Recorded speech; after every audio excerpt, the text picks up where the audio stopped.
Okay, today I'm going to show you how to solve Mavic Pro or your lens, whatever your lens fogging. It's easy, it's very easy. Just turn on your laptop and play the game, because when you play the game, the wine here is very warm and very hot. Yeah, you can put your camera here or your Mavic Pro like this in front of this ventilation. Okay, just like this.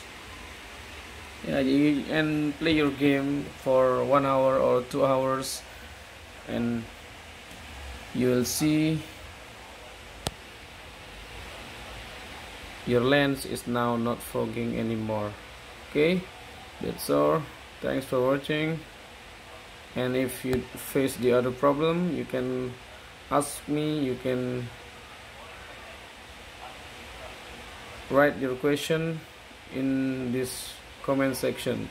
Thanks for watching and have a nice day.